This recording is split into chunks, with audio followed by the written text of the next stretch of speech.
जय हिंद दोस्तों, मैं राजकुमार आप सभी का अपना चैनल राज मैथ सलाम में आप सभी का स्वागत कर रहा हूँ। आइए हम लोग पढ़ रहे थे एसएस जीडी कांस्टेबल का प्रीवियस ईयर क्वेश्चन। इसके पिछले क्लास में हम लोग देख लिए तो क्वेश्चन नंबर 10 तक सेट नंबर 2/12/2021 का 33 का प्रश्न है। हाँ, देखते हैं क्वेश्चन नंबर 11 से। ये प्रश्न क्या करा, एक पर्स 99 रुपये में 10% लाभ पर बेचा गया। यदि उसे 72 रुपये में बेचा गया होता तो लाभ या हानि प्रतिशत क्या है। एक पर्स है जो कितना में बेच रहा है, 99 रुपये में। तो 99 में बेच रहा है, मेरा क्या होगा, एसपी होगा। आप किसी वस्तु को बेच रहे हैं तो मेरा विक्रम होता है। तो कह रहा है हमको 10% लाभ होता है। जब हम किसी वस्तु को 99 एक पर्स को 99 रुपये में बेच रहे हैं तो हमको 10% लाभ हो रहा है। तो लाभ क्या होता है, 10% को हम 1/10 लिख सकते हैं। जब परसेंट के जब चिन्ह हटाएंगे तो बट्टा में 10 आता है, सॉरी बट्टा में 100 आता है। 0 कैंसिल, कितना बचा, 1/10। और मान लीजिए मेरा क्रय मूल्य जो सीपी मेरा 10 रुपये है, तो इसमें कितना हो रहा है, 1 रुपये का प्रॉफिट है। यानी एसपी कितना होगा, एसपी होगा 11 रुपये। सीपी अगर मान लीजिए मेरा 10 रुपये है, जो बट्टा में है उसको मान लेते हैं। तो मान लीजिए मेरा क्रय मूल्य जो है 10 रुपये है, तो एसपी कितना होगा, 10% जब लाभ हो रहा है तो एसपी होगा 11। तो 11 यूनिट का मान कितना है, 99। यानी कि इसका कितना गुना है, 9 गुना है। 11 से 99 के भाग दिए तो कितना बार में कटा है, 9 बार में।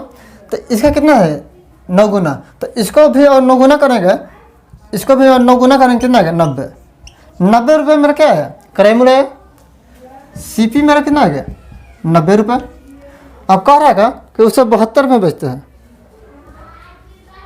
उसे 72 में बेचते हैं। यानी एसपी कितना हो गया, 72 रुपये। देखिए जब मेरा क्रय मूल्य अधिक है, अब हम लिया है 90 रुपये में, अब बेच के कितना में रहा है, 72 रुपये में। तो हमको हानि हो रहा है। तो कितना का हानि हो रहा है, हानि कितना का हो रहा है, इसको पहले अंतर कर लेते हैं। तो 90 में से 72 घटाते हैं, कितना आ गया, 10 में से 2 गया 8, 8 में से 7 गया 1, यानी 18 रुपये। 18 रुपये का हमको हानि हो रहा है। मेरे पास जो पर्स था और 90 रुपये का पर्स था, फिर उसके बाद बेचना है 72 रुपये में, तो मेरा कितना हानि हो रहा है, 18 रुपये हमको लॉस हो रहा है। जब 18 रुपये का हानि हो रहा है तो पूछ रहा है कि परसेंट में पूछ रहा है, परसेंट ऑफ प्रॉफिट या परसेंट लॉस हो कितना होगा। तो इसके लिए क्या करते हैं, जो मेरा हानि हो रहा है, हानि लाभ या हानि, लाभ या हानि बट्टा में क्रय मूल्य गुना 100। परसेंटेज लाभ या हानि जब प्रतिशत निकलना हो, हानि जब परसेंट निकलना हो तो क्या होता है, लाभ परसेंट या हानि परसेंट जब निकलना हो तो लाभ या हानि बट्टा में क्रय मूल्य गुना 100। तो मेरा कितना हानि हो रहा है, कितने का, 18 रुपये का। कितना मेरा क्रय मूल्य कितना है, 90 रुपये गुना 100। 18 × 5 = 90, 5 से 120 बार में। यानी 20% क्या हो रहा है, लॉस हो रहा है, 20% हानि। ऑप्शन नंबर है, ठीक है। आइए भाई देखते हैं क्वेश्चन नंबर 12। ये प्रश्न क्या कर रहा है, दो अभाज्य संख्याओं x और y जहां x y से बड़ा है का लघुत्तम समवर्तक 253 है। संख्याओं x और y का अंतर क्या है। देखिए मेरे पास दो संख्या दिए है, x और y दो संख्या है। जो संख्या है अभाज्य संख्या है, ठीक है। जहां x जो है y से बड़ा है, अभाज्य संख्या क्या होता है, जो खुद से और एक से छोड़ा कर किसी और से न कटे, ठीक है। तो मेरा अभाज्य संख्या होता है। अब देखिए दोनों संख्या, एक तो दोनों संख्या अभाज्य है। दोनों संख्या x और y का एलसीएम कितना दिया है, एलसीएम दिया है 253, ठीक है। देखिए जब दो संख्या अभाज्य संख्या दिया है, उसका एलसीएम कहिए या उसका दोनों संख्या को गुणनफल कहिए, दोनों मेरा समान ही होगा। अब मान लें कि मेरे पास दो संख्या 1 और संख्या 2। संख्या 1 और संख्या 2 और दोनों का गुणनफल क्या होता है? दोनों संख्या का एलसीएम और उसका एचसीएफ।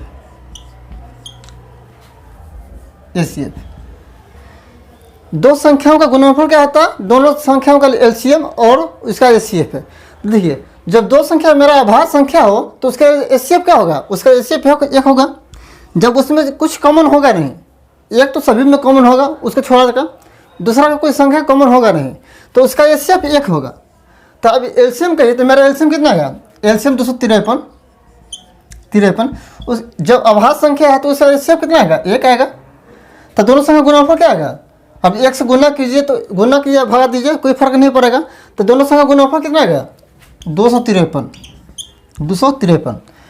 इसका तोड़ते हैं, अब 11 से करते हैं तो 11 दूनी 22, 11 से 33, यानी एक संख्या 11, एक संख्या 23 है। इसमें 23 कौन है, 11 कौन है? तो पहले ही प्रश्न में कह दिया गया है कि x जो है बड़ा संख्या है। तो x मेरा कितना आ गया? x मेरा आ गया 23 और y मेरा कितना हो गया? 11। प्रश्न कर रहा है दोनों का अंतर कितना है? तो 23 में से 11 घटाते हैं, कितना आएगा? 12। दोनों संख्या का अंतर कितना आएगा? 12। Option number C. ठीक है, आइए भाई देखते हैं क्वेश्चन नंबर 13। ये प्रश्न क्या कर रहा है? एक निश्चित धनराशि पर साधारण ब्याज की समान वार्षिक दर से 3 वर्षों बाद प्राप्त मूलधन 9,036 रुपये है और 7 वर्ष बाद प्राप्त मूलधन 11,484 रुपये है। यदि ब्याज की दर दोगुनी हो जाए और ब्याज को वार्षिक आधार पर चक्रवृद्धि किया जाए तो उसे धनराशि पर 2 वर्ष का चक्रवृद्धि ब्याज निकटतम मान कितना होगा? देखिए, एक साधारण ब्याज पर राशि दिया गया है जो 3 साल में कितना हो जा रहा है? 3 साल में 9,036 रुपये हो जा रहा है। ठीक है, वही राशि 7 साल में कितना हो जा रहा है? 11,484 रुपये हो जा रहा है। 11,484 रुपये हो जा रहा है। साधारण ब्याज हर साल समान होता है, चाहे पहला साल कहिए चाहे दूसरा साल। मान लीजिए अगर पहला साल 10 रुपये हमको ब्याज मिल रहा है साधारण ब्याज, तो दूसरा साल भी 10 रुपये मिलेगा, चाहे 10 साल के बाद भी 10 ही रुपये मिलेगा। 11वां साल 12वां साल कुछ भी कहिए तो मेरा 10 ही रुपये ब्याज होगा। ठीक है, तो देखिए यहाँ मेरा समय में अंतर कितना है? 4 साल। तो यहाँ ब्याज कितना अंतर है? यानी जो भी मेरा दर समान है और राशि मेरा समान है, तो जो भी जुटा तो ब्याज ही जुटा है। तो 3 साल दोनों समय में कितना अंतर? 4। तो ब्याज में कितना अंतर है? और 11,484 में हम 9,036 घटाते हैं तो कितना आ गया? 8 4 12, 7 में से 3 गया 4 4 2, यानी 2448 रुपया। 4 साल के ऐसा ही कितना होगा? 2448 रुपया। 2448 रुपया। तो और 1 साल के ऐसा ही निकालना है तो 1 साल के ऐसे क्या होगा? साधारण ब्याज क्या होगा? 6 2 24, 4 2, 4 दूनी 8, यानी 612 रुपया। 1 साल का साधारण ब्याज कितना हो रहा है? 612 रुपया। तो अगर हम ये 3 साल के ब्याज मिला कर दिया हुआ है, 3 साल का साधारण ब्याज मिला कर दिया हुआ, तो हम 3 साल गुना कर दें तो मेरा 3 साल का ब्याज निकल जाएगा। कितना होगा? बढ़ते 36 18 और 36 रुपया। 3 साल का मेरा ब्याज होगा साधारण ब्याज 1836 रुपया। अगर हम 9,036 में जो मेरा मिश्रधन है और इसमें 1836 घटा दें तो मेरा मूलधन निकल जाएगा 0 0, 10 में से 8 गया 2, 8 में से 7 गया 8 में से 1 गया 7, यानी 7200 रुपया। 7200 मेरा क्या आ गया? मूलधन आ गया। अब देखिए यहाँ दर निकालने के लिए पहले हम क्या करेंगे? दर हमको 1 साल का मेरा ब्याज निकलेगा। दर का फॉर्मूला क्या होता है? दर का फॉर्मूला क्या होता है? SI गुने 100 बट्टा मूलधन गुने टाइम। टाइम पूछ रहा दर यहाँ आएगा और दर पूछ रहा है तो टाइम यहाँ आएगा। मूलधन मेरा समान है तो मूलधन कितना है? 7200। 1 साल का मेरा साधारण ब्याज कितना है? 1 साल का साधारण ब्याज 612 रुपया है। 612 रुपया गुने 100 बट्टा में मूलधन कितना है? 7200। 7200 गुने टाइम तो 1 है। 1 साल का मेरा ब्याज है तो एक ही साल के लिए हम निकाल रहे हैं तो 1 साल का है, तो 1 से गुना कीजिए, नहीं तो कीजिए, फर्क नहीं पड़ेगा। ठीक है, 0 0 कैंसिल, 12 से काटना, 12 5 60, 12 दूनी 12 का 12, 12 6 72, 3 से काटते हैं 17×51, 3 दूनी 6, यानी मेरा कितना आ गया? जो रेट है 17/2%। हम 100 से गुना करें तो परसेंट में माना है, ठीक है। मैं दर आ गया 17/2%। अब प्रश्न कर रहा है कि हम दर को दोगुना कर रहे हैं। अब जो राशि है चक्रवृद्धि ब्याज की तरफ लगा रहा है, ठीक है।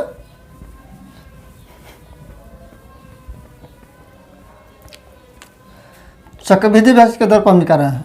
तो मैं मूलधन तो मेरा सामान है, मूलधन कितना है? 7200 रुपये। 7200 रुपये। दर कितना है? दर को दोगुना, जो मेरा साधारण ब्याज लगाए थे राशि उसको दोगुना किया। तो पहला राशि कितना था? 17/2, और इसे दोगुना किया तो 2 से गुना करेंगे तो 2 से 2 कैंसिल, यानी कितना है? 17%। मैं दर कितना गया? 17%। टाइम कितना है? टाइम 2 साल के लिए है, ठीक है। अब 2 साल के बाद कितना? 2 साल के बाद मेरा ब्याज कितना होगा?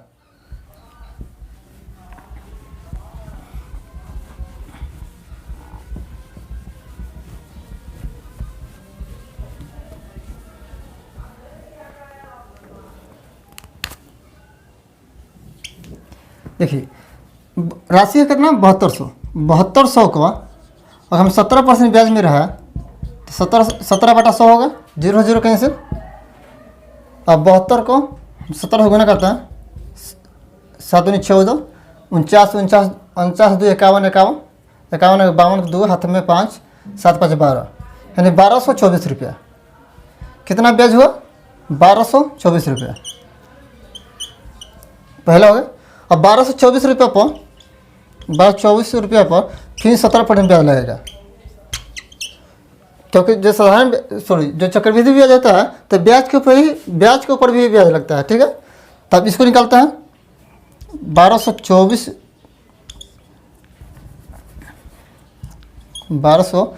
में 17 से गुना करें, 17 चौक 68 के 8 हाथ में 6, 17 34 34 6 40 4, 17 34 से 34 से 4 38 हाथ में 3, 17 3 20, बट्टा में 100 था तो पॉइंट आएगा कितना? 208.08। देखिए जब 2 साल का मेरा चक्रवृद्धि ब्याज निकलना हो तो पहला में क्या करते हैं? पहला में 2 से गुना करते हैं और दूसरा में 1 से गुना करते हैं, जब 3 साल के ब्याज पूछे तो पहला में क्या करेंगे? 3 से गुना, दूसरा में 3 से गुना और तीसरा में 1 से गुना,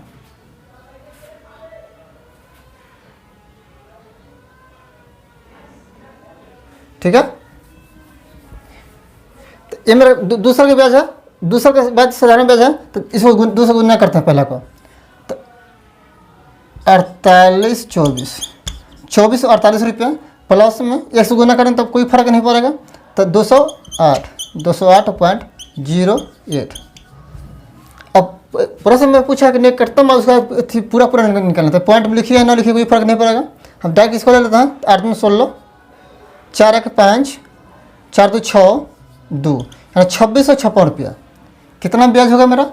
2656 रुपया। ऑप्शन कितने आ गए? ऑप्शन 90, ठीक है। आइए भाई देखते हैं 14 नंबर प्रश्न।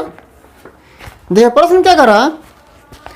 एक विक्रेता अपने ग्राहकों को 15% की छूट देता है और फिर भी 10% का लाभ प्राप्त करता है। यदि किसी वस्तु का क्रय मूल्य 850 रुपये है तो उसका अंकित मूल्य कितना है? एक व्यक्ति है जिसका अंकित मूल्य है उसका कितना दे रहा है? 15% छूट दे रहा है। देखिए मान लिया कि मेरे पास जो MP है, जो अंकित मूल्य है 100 रुपये मान लिए, तब 15% छूट दे रहा है तो बेचा कितना में? SP कितना होगा? 85 रुपये। और इसका रेशियो मान लेते हैं कितना है? 20:17, ठीक है। ये मेरा MP और SP का रेशियो आ गया। अब कह रहा है कि इसके छूट देने के बाद भी इससे 10% का लाभ हो रहा है। और हम क्रय मूल्य मानते हैं CP, अगर मान लीजिए कि CP भी मेरा 100 रुपये है, CP और 100 रुपये है तो 10% लाभ हो रहा है, यानी किसका होगा? SP का होगा। तो कितना होगा? 110 रुपये में। और इसका रेशियो हम लें तो 0 0 कैंसिल, यानी 10:11, 10:11, ठीक है। देखिए और हम किसी मेरा अंकित मूल्य है उस पर छूट देते हैं तो किसके बराबर होता है? SP के बराबर होगा। और किसी अगर मेरा क्रय मूल्य है, जिस मूल्य पर हम वस्तु खरीद रहे हैं तो उसे लाभ पर बेचें या हानि पर बेचें, वो क्या होगा, मेरा विक्रय मूल्य होगा। तो देखिए यहाँ भी एसपी है और यहाँ भी एसपी है, और इसको हम दोनों का अगर बराबर कर लें तो मेरा एमपी और सीपी का मेरा जो मान है वो यहाँ निकल जाएगा। ठीक है, तो इसका बराबर करने के लिए देखिए एमपी एसपी और यहाँ सीपी। ठीक है, अब इसको हम बराबर कर लें पहला और इसको हम समीकरण 1 मानते हैं और इसको समीकरण 2 मानते हैं, तो समीकरण 1 में 11 से गुना कर लें और समीकरण 2 में और 17 से गुना कर लें, तो मेरा दोनों बराबर हो गया, इसी भी दोनों जगह बराबर हो जाएगा। तो इसे गुना करते 11 से कितना आएगा, 7 8 1, 17 का 17 17 1 18। ठीक है, 187, ये कितना आएगा, 11 दूनी 22, 220। अब मेरा एमपी कितना 220 है, यहाँ 17 से गुना करेंगे 170। देखिए यह दोनों तो बराबर हो गए। तब अब यह एमपी कितना है, एमपी मेरा कितना होगा 220 रुपये, एसपी कितना होगा 187 और सीपी कितना होगा 170 रुपये। अब हमारा संबंध दोनों तीनों का बन गया, सीपी एसपी और एमपी का संबंध बन गया। अब प्रश्न में दिया है कि सीपी मेरा दिया है, यहाँ 170 यूनिट का मेरा रेशियो और दिया है, 170 यूनिट है या 170 रेशियो में दिया है मान, तो इसका मान कितना है पैसा में 850 रुपये। मेरा 170 रेशियो का मान कितना दिया है 850 रुपये, तो 0 से 0 कैसे 17 5 85, यानी एक रेशियो का मान कितना आ गया, एक रेशियो का मान आ गया 5।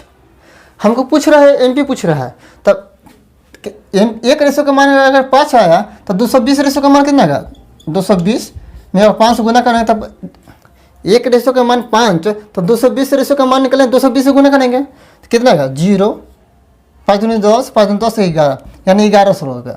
जो उसका एमपी है मार्क प्राइस है कितना है 1100 रुपये, ऑप्शन नंबर सी। ठीक है, आइए वही देखते हैं क्वेश्चन नंबर 15। देखिए प्रश्न क्या कर रहा है, प्रश्न को मान दिया है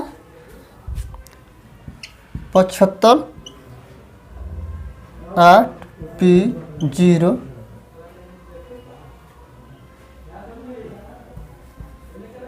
0 9 Q 9 Q 5। अब कह रहा है कि इसे पूरा 3 से डिवाइड होना चाहिए। ठीक है, एक संख्या दी है जो पूरा 3 से डिवाइड होना चाहिए, उसमें P और Q का न्यूनतम मान क्या रखे हम। तो P से विभाजन होने के लिए उसका नियम क्या होता है, सभी संख्या का योगफल 3 से कटना चाहिए। तो यह तो आप अलग अलग भी कर सकते हैं। देखिए 9 है तो 9 इसमें कट जाता है 3 से, ये मेरा कैंसिल कर दिया। 7 5 12, ये भी मेरा दोनों मिलकर 12 हो गया योगफल, ये भी मेरा कट गया, बचा कितना 8 है 0, दोनों 0 तो 8 8 5 13, यानी 13 है। इसमें और क्या हमको लाना चाहिए, और इसमें हमको 2 ऐड कर दें तो 15 मेरा 3 से कटता है पूरा। तो इसमें 2 और हमको चाहिए। ठीक है, तो P प्लस Q का मान हम 2 और रख दें तो मेरा 3 से पूरा डिवाइड हो जाए। तो ऑप्शन क्या होगा, P और प्लस Q का मान, ऑप्शन नंबर बी। 2 और रख दें न्यूनतम मान, अधिकतम मान कितना भी हो सकता है, पूछ रहा है न्यूनतम मान। ठीक है, न्यूनतम मान पूछ रहा है तो क्या होगा, दोनों का योगफल 2 होगा, P और प्लस Q का योगफल। या इसे ये भी कर सकते हैं डायरेक्ट हम जोड़ के दूसरे भाग कर देख सकते हैं। ठीक है, अब जो मेरा 3 से कट रहा है आप काट दीजिएगा तो जल्दी होगा। ठीक है दोस्तों, अब अगला क्वेश्चन देखें नेक्स्ट क्लास में। धन्यवाद।